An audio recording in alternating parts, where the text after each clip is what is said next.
ba shisha nga laman ng ta Matpi bait ngam la shu ban kala Nga trang da shisha ban shimpi api Ngan risu mariapi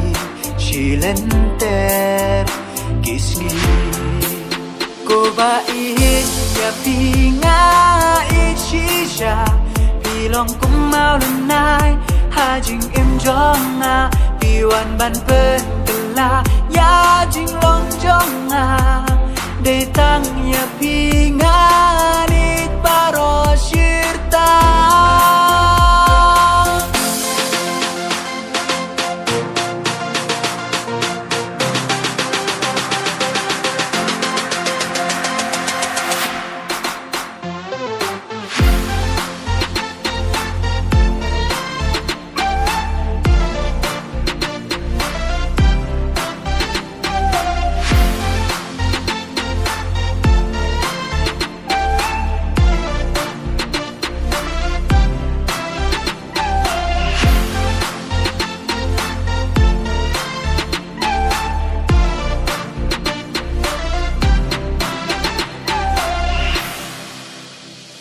Ngas nghèo hôn cá men sim ban yos nghèo na pi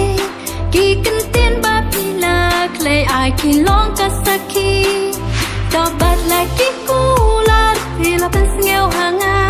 nang ba chi ngi chong ni kan ne baro shita Ko bait ya pi nga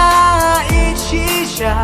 Pilong kumau lunai Hajing im jong nga Piwan ban pen kala Ya jing long jong nga Để tăng ya pi nga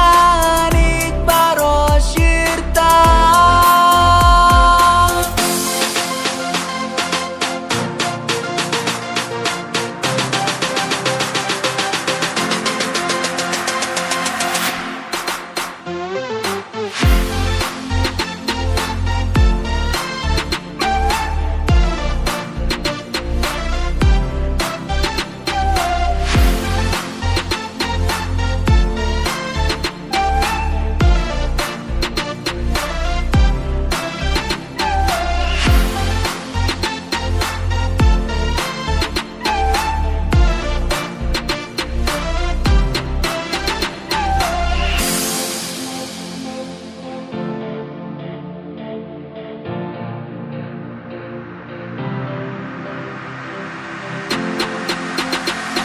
ki kan tin chong pi ki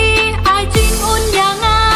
nga ru nga ni tang ya pi ko bai chong nga Wat la bun ki jing ki wan khang ya ngi hen re ngin ya nes kem ha du ba kut kis ngi Ko bait ya pi nga it shisha Pilong kumau lunai Hajing im jong nga Piwan ban pen kala Ya jing long jong nga Để tăng ya pi nga